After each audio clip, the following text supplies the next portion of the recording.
It's interesting, Nick. When I just went to fill my water bottle up, and I sort of got 11 o'clock. I'll get back upstairs, and I was like, really, what's the word? I was very I was confident when I was going to come and watch it that'd be absolutely fine. And even when you just put that initial, it's like when I'm trying to bowl now, I have that initial, just that sort of feeling of anxious anxiety when I see that picture now, because obviously I can remember the scoreboard as well, the score in the top right. I remember that sort of that Channel 4, the way they presented it, etc. But once I get over that, I'm a little bit more comfortable, I think. It definitely, you know, if you'd have seen me 10, 15 years ago when I first watched this, I was in bits. And also the same when I told you when I watched it with Toby. When I watched it with Toby Bailey, when he said, look, we're going to go through the over, I was like, you are kidding me. You didn't tell me this. You are absolutely kidding me. I can't believe this. And also he had, I think he had the volume on as well, because it was, I think it was Richie Benno was commentating, which was great. However, yeah. But just the volume as well for you, because you always talk about the crowd noise and that being quite a significant part of it. I mean, presumably hearing that again is sort of, is that the challenging bit as well? So I guess that takes you back to the moment more than anything else. Yeah, definitely. Yeah, I did sort of mention that. I think I can see it a little bit more. Yeah, I started to do it a little bit when I watched it with Toby in this. God, it was in the summer last year. That's gone quickly. I started to see it objectively in terms of coaching from a different perspective, which absolutely gobsmacked me. It took a bit of time. It was towards the end of the video. I was thinking, oh well, actually, if I just got myself in that position, I also talked about that feeling of the dog slinger when it gets stuck in, and that I had that one feeling when I was bowling to Trescothick and it went down the left side, where the ball got absolutely cemented in my hand. I mean, I must have been holding the ball so hard and so strong, and you talk about being relaxed in the moment and in the flow. I was completely conscious of what was going on, not trusting my skills, my subconscious mind, all that stuff that I'd done before. And once you're in that frame of mind, I think it's very hard to get out. You talk about freezing, and I froze, and I just couldn't let go of the ball. And seeing that last time was that was quite a hard one to take. I think you probably go a bit more subjective, and the emotions come in there and everything else. But the other balls, there's probably 2 or 3 that I think actually we're not far away. We're not still wide, but we're not too far away, and we could help that I could help that individual, which is me, bizarrely. Is that where you are now with it? Is that where you are now with it? Can you when you watch it, when you talk about watching it objectively, can you watch it and separate? Do you now just do you recognise that the bowler as you is what I mean, or do you see it as I don't recognise a person? Yeah. No, all the things that I know now about, we talked about that previously about coaching, and that's probably the reason why I went into coaching, looking at the biomechanics, looking at the action, looking at fitness elements. That's probably the reason why I've got the drive now to coach, by looking at that video and thinking, if I know what I know now, and as a coach, and I had this individual on the screen, which I can hardly recognise because of the size of me, I think I could do something with that individual. I think as a coach, I think I could help that person mentally to improve his game. I think physically as well. I think I'd be able to work a way of finding a way to help him out physically, to talk to him, to say, look, this is the demands of professional cricket. This is what a cricket should look like. Not should, but would help. I think technically I could help with that individual. And also, now that I know that I've been through that situation, I can understand what emotions that individual is going through. So I think I could help that person. I could help Scott Boswell be a better cricketer in terms of a holistic approach to improve him as a cricketer. I really do. And that is amazing. I think that for me to actually look at this is brilliant. It doesn't take away that feeling of nausea when you first put it on. But I can feel that shirt. I can feel that cap. Having hair as well. It's just all very bizarre. Very bizarre. Can you press play? So press play. As I say, so I think where we are now is 2.4 overs in. So someone else I can't remember who opened the bowling for the other end. It was Jimmy Ormond.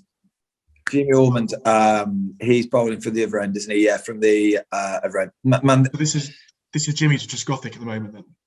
Yeah. And is that gone down to? Is that me there? Oh God, I remember that. Oh, I remember that. So that's really an interesting moment. And now the camera's on me. Interestingly, that was a moment which is in my head. This was the moment in my head I thought I can get back in the game here. I can really get back into the game by fielding, but my body just wouldn't move. I just could not move. I just couldn't get into positions.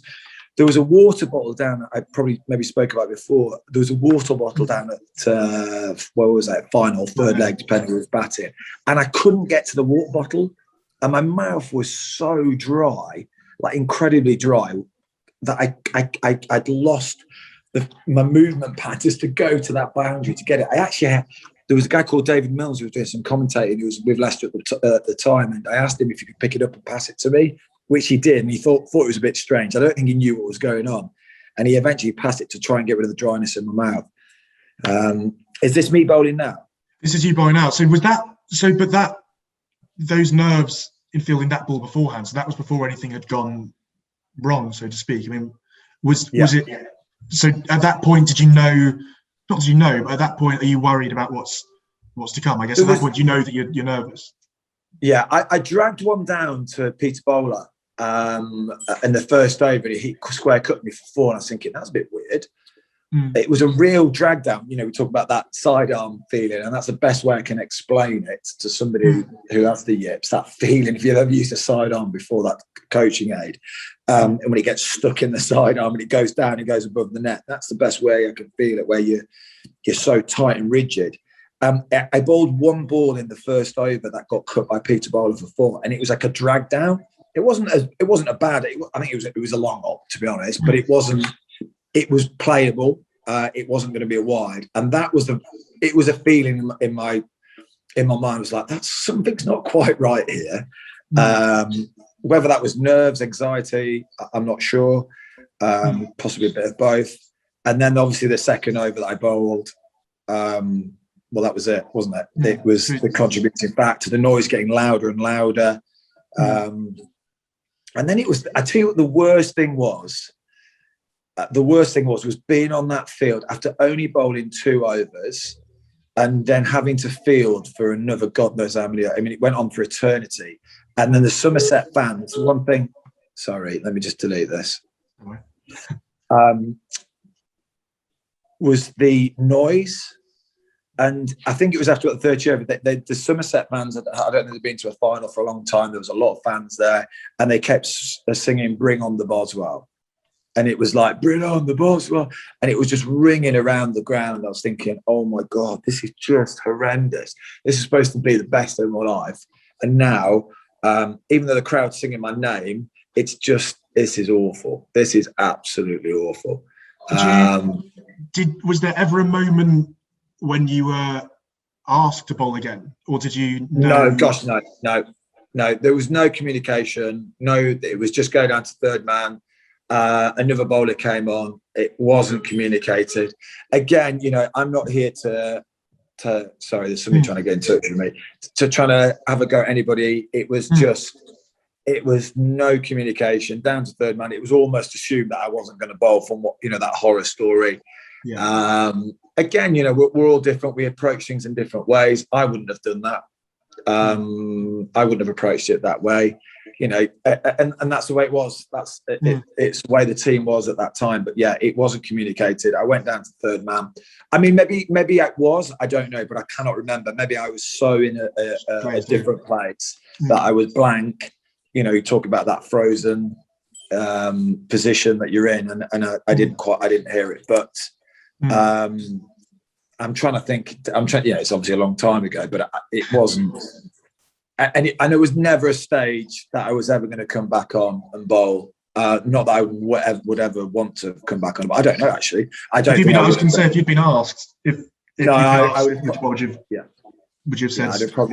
I would have said. It'd been a tough one, that, wouldn't it? To come on and bowl another over with throughout the whole of that period of time, down at fine leg where I frozen, and then they were running twos to me. It was almost like, just get me off this field as quick. Can I just go off? Can I fake an injury? Anything, an excuse to get me out of that situation. I think, definitely. Yeah. Well, should I press play on the over? Yeah. Good.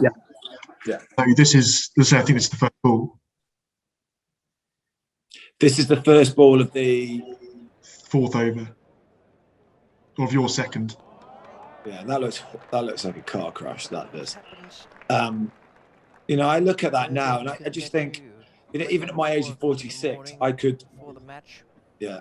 So you look at my movement going back to the runner.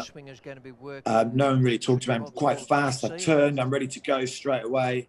I've had to circle again. Everyone's talking to him, but the ball isn't. Just slow down and relax. Technically, I was looking at that, and I'm thinking, I've run in straight lines. Again, I'm thinking about objectively looking at me as a bowler. I've actually ran in relatively straight. My arms ridiculously low. We talk about biomechanics. If you're gonna try and get a ball from A to B, you've got to try and run in straight lines. But then you look at my arm here, which obviously they're analysing, and it is low. My right leg's flicking round. It's not really driving through. To get the ball into a relatively decent area, it's got to take a lot. It's going to take a lot of synchronising to get that ball in that right place. Can I ask about Sorry. You're talking a right-hander or a left-hander, so the coordination of that. And I had previous problems with left-handers bowling to them. Even though I could swing the ball away from them, naturally the ball was swinging away there. I mean, that would have been interesting. All I'm thinking there now is if he'd have edged that, should have just left it alone. I'm thinking, he's chased the wide one. What would have happened? Obviously now I'm thinking that was the second wide. Was it? No, it was the third wide, wasn't there? No, I'm trying to counter myself because I ball one wide outside of stump, and I'm trying to think, right, I've got to really now follow through, and that's what I'd be thinking in here. And now I've overcompensated and I've ball one down leg side. But you know what? I'm not, because I'm watching this now, I don't feel, it's not as bad as I think it is, if that makes sense. Yeah. People, I know people have written loads of stuff on YouTube. I feel comfortable watching it, which is amazing, which is incredible. I probably won't feel comfortable when I bowl that one that's absolutely slung down leg side. But I think I could help this person. I could help this individual as a coach. All I'm thinking now is how's this person live? What's his life like outside? What's he, what's his social side? What's his, what's going on in his head? I want to know. I want to find out. He had 3 for 20 and 7. That's the one. See, now that is. Well, you've got to feel for the young man. Yeah, nobody's looking. Everybody's thinking. Oh, it's almost like it's embarrassing for them as well. It's awkward for them. It's not, and that's not a great place to be in. And we were a really good side leading up to that. I mean, probably 2-3 weeks before, things starting to change in terms of people moving clubs, etc. It was a time where there was a bit more fluidity within the club starting to progress. But it's almost, it's crikey. We're professional cricketers here. What's going on? No one's talking to me. No one's chatting to me. I'm thinking now, after that delivery, where am I going here? I've got to have plan B. It'd be interesting if I go around the wicket after this ball, or do I stay over? No, before we move on, you mentioned that embarrassment part for the team. How hard is it, I guess, in your mind back in that moment as well? Are you thinking, I don't know. Yeah, this is embarrassing. I don't know what anyone would be saying to me. Like, what do people say at this point? Yeah, absolutely. And I suffer with that a lot.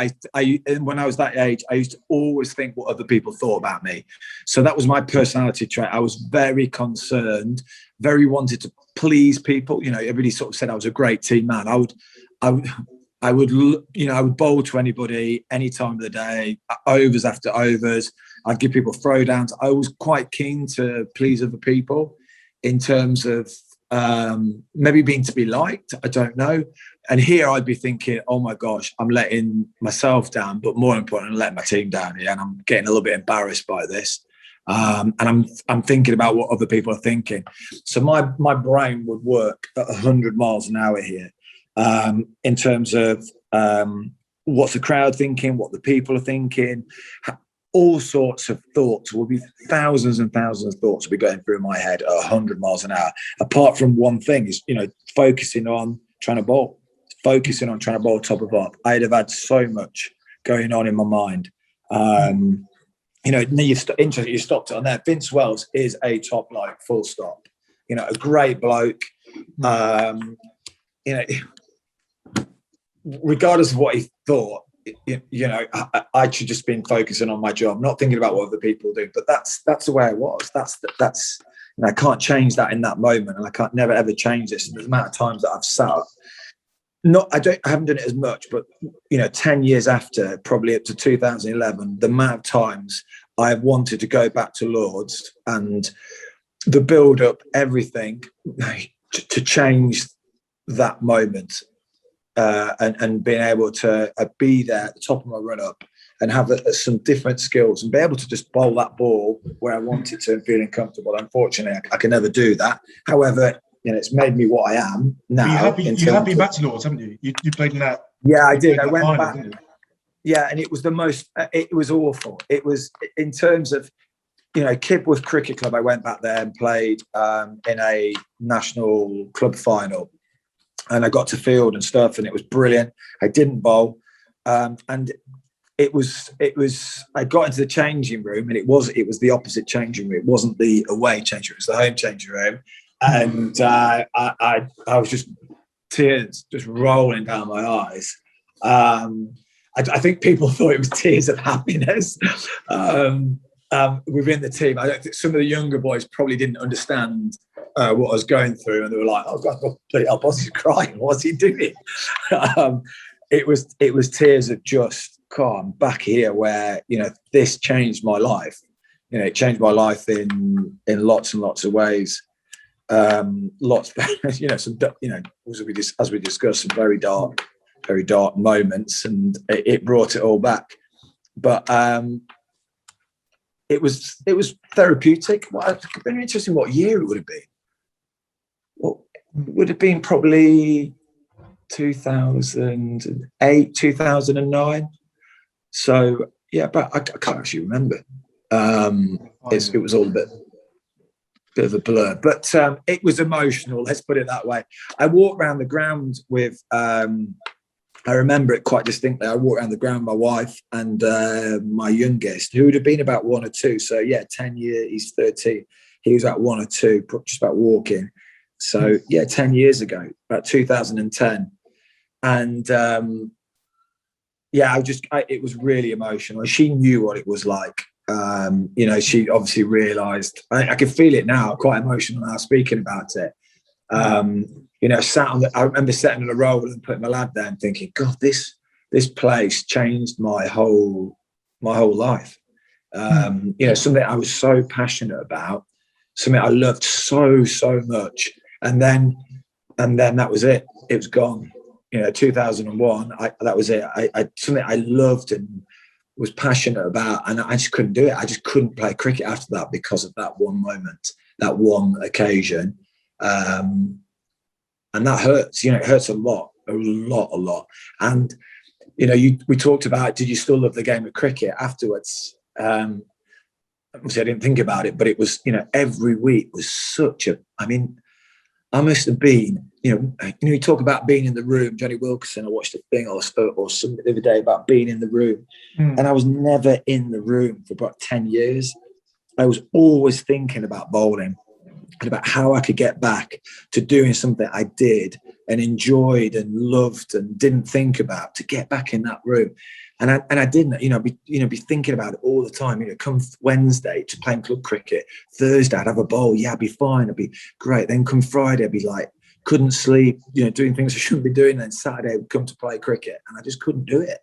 I just couldn't do it, and it was awful. It was awful, and I wouldn't let go of it. I wouldn't let go of it until I did it. And then once I did it, it was parked. It was put to bed. You say did it. That was when you came back and bowled that over.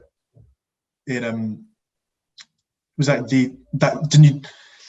Oh, I'm trying to remember. When you say you did it, which ladder park it? What was I could bowl over and around the wicket without thinking about things. It wasn't seam up, it was cross seam, but it was still dangerous. I played one game a year, and I think about 4 years ago I got 5 wickets, and it was and it was there was quite some names. Bicknell was playing. We had Neil Johnson from Zimbabwe.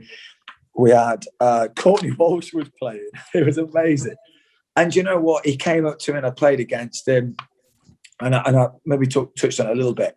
I always forget, and I think your mind's set on the negatives, because I carry it the whole time, and I forget about anything that was positive in my cricketing career. And Courtney Walsh, came up to me and he put his arm around and he went, "All right, Bozzy," and I was like, Jesus Christ! Courtney Walsh has bowled 10,000 million deliveries, God knows how many wickets. Call me Bozzy, and I was like. I said, "Can I have a photo?" straight away? And he remembered who I was, and it was amazing. And then some people come up to me and start talking about, "Oh, do you remember when you bowled that delivery?" And I was like, "No, I don't.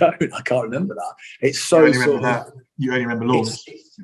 Yeah, I remember Lords, and it takes me a long time to remember those moments, like a long time to get into that positive mindset. And it is a positive mindset. The psychology of it is trying to get you into that flow, into that mindset. And so do you find it difficult playing those when you would play those games, those 1 game a year things, when you had guys like Neil Johnson, Courtney Walsh? Did you worry? You talked earlier about what you thought people were thinking about you when you were playing. Yeah, I did. Yeah.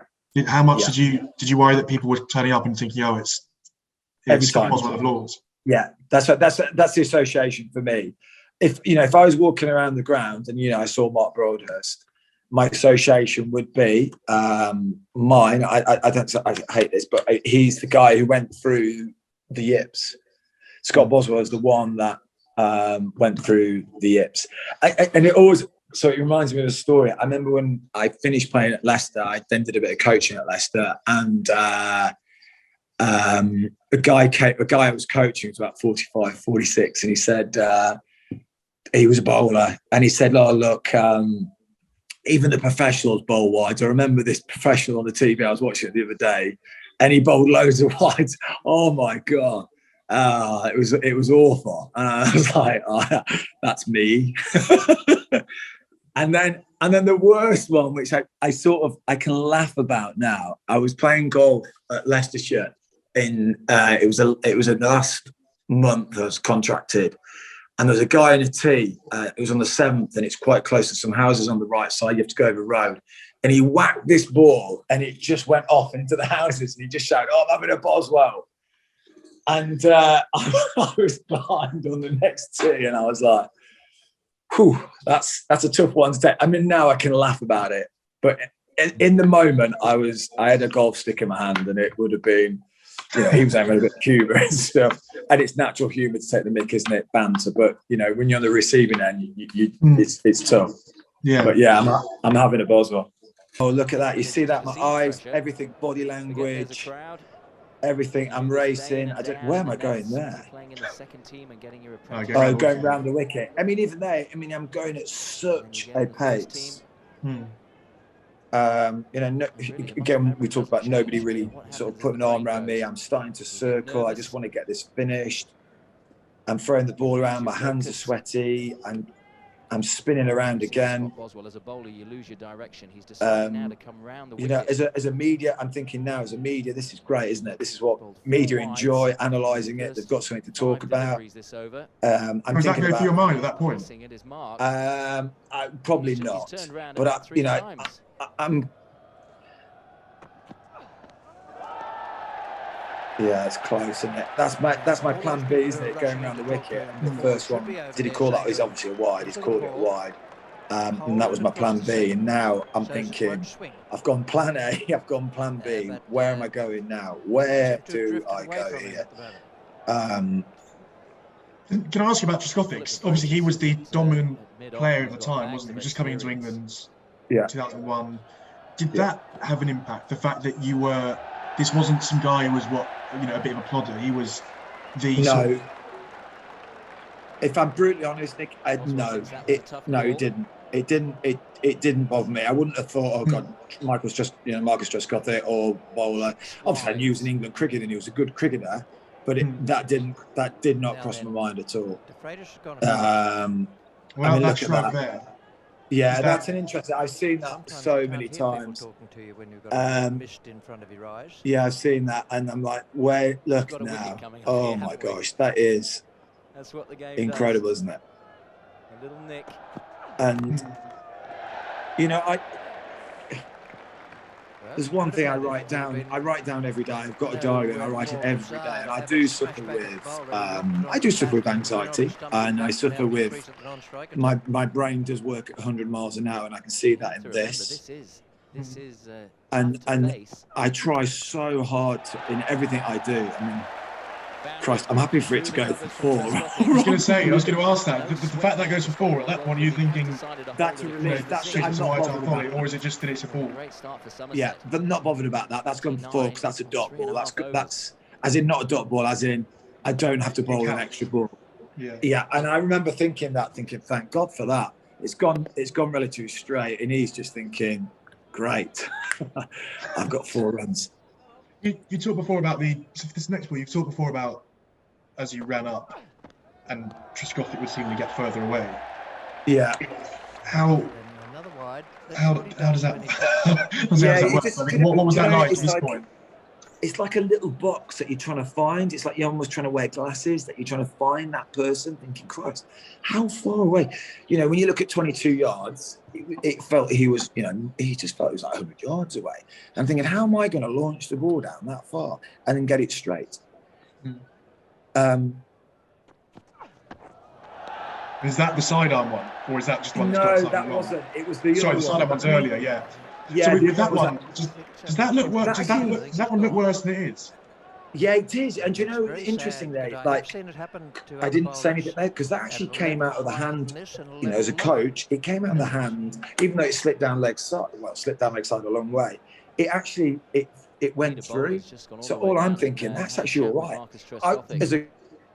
Objectively, if the length was decent, all I'm trying to do is shift that line a little bit, 2-3 feet.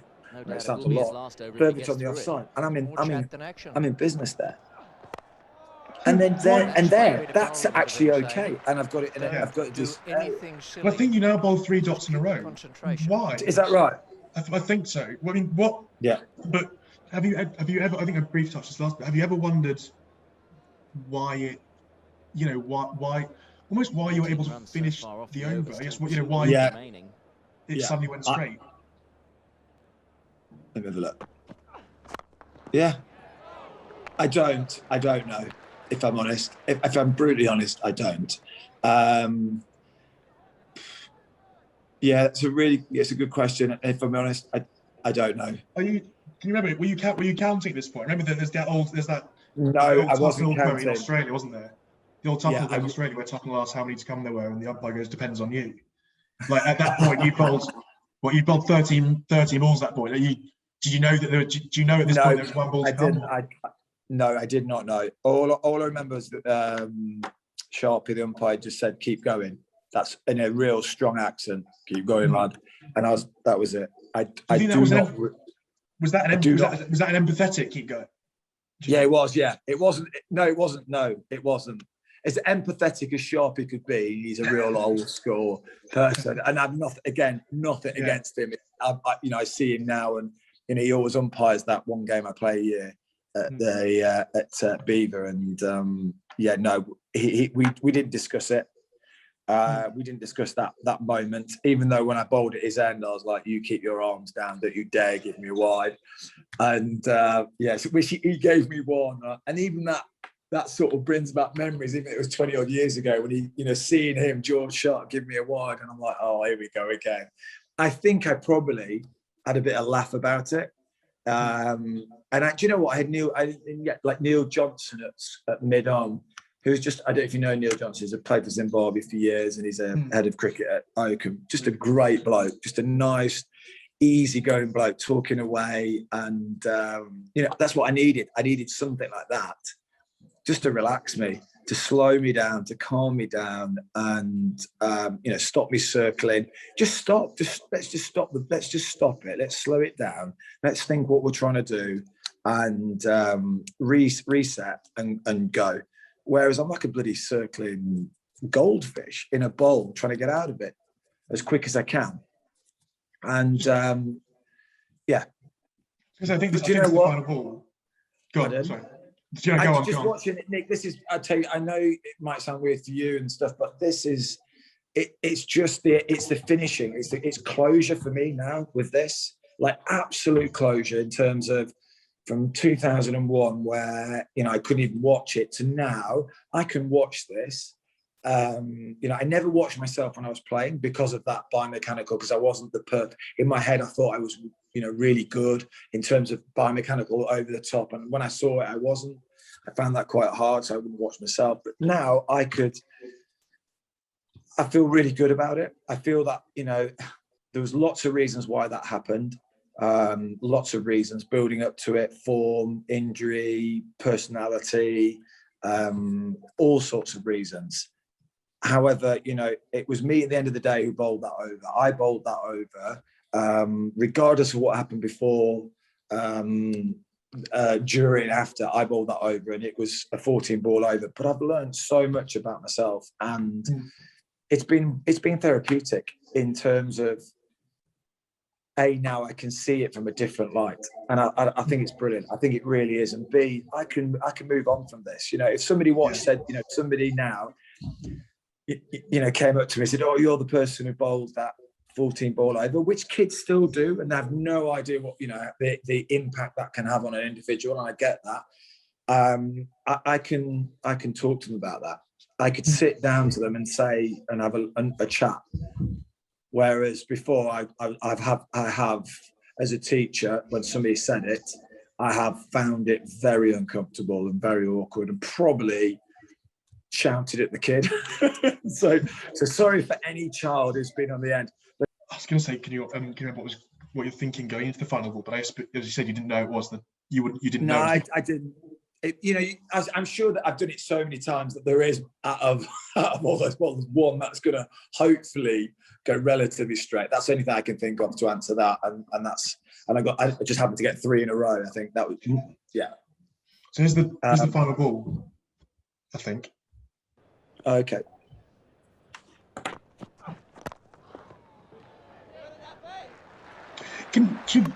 This is completely hypothetical. Let's say that ball gets chipped into mid-wicket's hands. Yeah, and you get scoffed out. Have you ever thought about what happens then?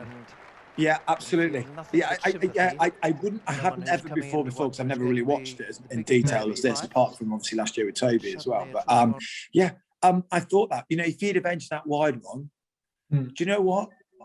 It could have been a different game. I could have run in.